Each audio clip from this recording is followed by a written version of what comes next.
Feed, an undead horror, features the vocal talents of Kim White as the narrator, Lola Organa as Kaylee, Anthony Hahn as Isaac, and myself, Mark K. Gamiao, as Uncle John.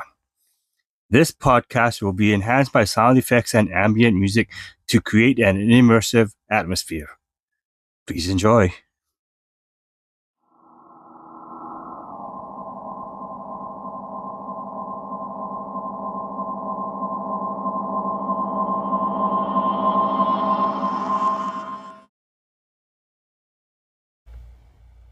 Chapter 10: Flight into Darkness. Kaylee. Uncle John is running up to us just as we reach the dirt path. However, it's just him. Where's Officer Emerson? Buying us time, my uncle replies, just as a huge explosion rocks the valley. I look back and see Habitat 1 has gone up in flames. I hear the cries of those creatures as the flames engulf them and then crumble to the ground. Emerson's sacrifice had taken out a vast majority of the horde. However, a dozen or so got away unscathed. 12 fucking horrors that were now headed in our direction! With Erin as our guide, she led Isaac and the rest of us up the mountain. Taking the trail would have made our climb faster and easier, but so would the creatures. We knew it would slow down the half-deads, but the unhuman, of which thankfully there was just one, had no problem jumping over rocks and swinging from trees. It caught up to the half-dead man in the front of the pack, grabbed him by his neck, and flung him backwards. Interesting. I was so lost in the thought of there being a hierarchy amongst the creatures that I didn't realize the unhuman had caught up to us. It was so fast. Uncle John didn't see the thing above him in the tree as it dropped down, claws reaching in for the kill. No! A dark shape blurred past, and the most bestest, goodest fucking boy in the fucking world tackled the abomination to the ground. Couple seconds of snarling, violent thrashing, and gnashing of teeth, and it was over. I made a mental reminder to give Shadow lots of head scratches, belly rubs, and kisses once we were all safe. As if sensing my thoughts, the brave wolf dog walked up to me and nudged my hand with his head. I happily obliged him. However, we weren't out of danger just yet. The remaining half-deads were gaining ground. I briefly considered picking them off with a shotgun, but my uncle said to conserve the ammo. We didn't know what awaited us once we made it to the ranch. Fortunately, the bridge was just ahead. All we had to do was get across and cut the ropes. Easy peasy. Not so easy. The bridge is meant for single-file travel. Wooden planks only 3 feet wide and 50 yards across over a ravine. Erin said it was about a 200-foot drop, but I couldn't really tell because it was really dark. I could vaguely hear the river below. Isaac is the first to cross to the other side, anchoring himself at the end to prevent the bridge from swaying too much. Uncle John and I supported our end. Erin, Alex, and Sydney crossed next. It took a bit of coaxing, but Alex manages to get Shadow to shuffle his way over. I wave Uncle John to go next, but he said I should go first. I'll be right behind you, he said. I was halfway across when I heard them. I looked back and saw that Uncle John had stepped onto the bridge and was making his way towards me. He motions for me to keep moving forward, and I tried my best not to lose my shit. We're almost there! I set foot on solid ground and looked back again. Uncle John was at the halfway point when about 8 of the half-deads reached the far end of the bridge. Sensing their meal was about to elude them, they all scrambled onto the bridge at once. Their overzealous rush caused the bridge to shake unsteadily, sending 3 of them plummeting into the darkness below. Uncle John slipped, but he managed to grab hold of the support ropes.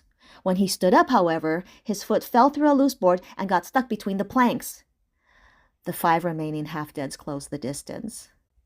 No!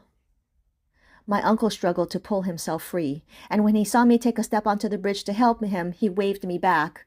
They were getting closer now, taking careful steps as they knew my uncle wasn't going anywhere. Uncle John pulled out Emerson's gun and fired once. Twice. No.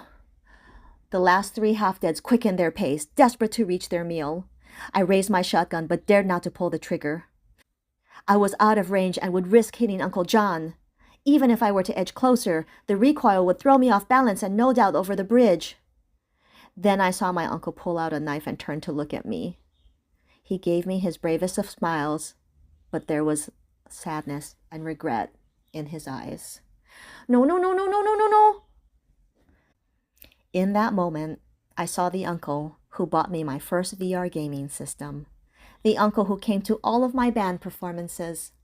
Uncle John, destroyer of breakfasts, receiver of bear hugs. Uncle John, who held me in his arms and said that we'll get through this together, who said he'd be right behind me. Then Uncle John pressed his blade into the ropes and started cutting. No, no, no, no, no, no, no, no! Uncle John!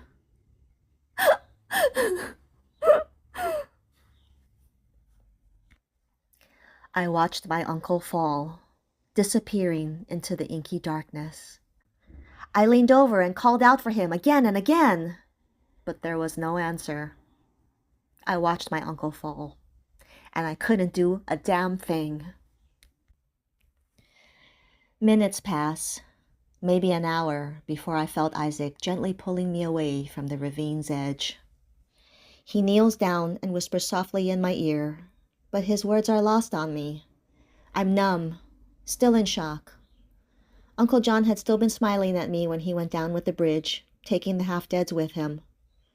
I keep staring at the edge, hoping to see my uncle pulling himself up with that same goofy grin on his face. But the emptiness stares back at me. A soft, sad whine and slobber on my face snaps me from my stupor. I reach up and scratch Shadow behind his ears, then use him to pull myself up. I look over one last time and whisper, "Goodbye, Uncle John. Love you." Aaron tells us that the Kessler Ranch Visitor Center is just past the great open field before us. Despite my pain and grief, I'm able to put one foot in front of the other, allowing Isaac to take my hand as he guides me forward. I can see the silhouette of a building behind a row of palm trees. Aaron is confident that there is food stocked in the gift shop, as the kids were getting hungry. As we get closer to the visitor center, however, I swear I see movement in the shadows behind the windows. Then the lights turn on. Someone's home.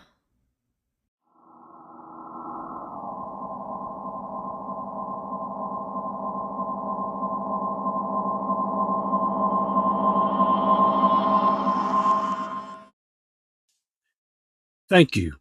You have been listening to Feed, an Undead Horror, featuring the vocal talents of Kim White as the narrator, Lola Organa as Kaylee, Anthony Hahn as Isaac, and myself, Marque Gamiao, as Uncle John. This episode concludes the story arc for Season 1. A special rap party with the voice cast will be posted soon. Therein, we will answer some of your questions, talk about the characters, and find out what happens next in Season 2. Please like and subscribe for updates on the latest episodes. Until then, be safe, my friends.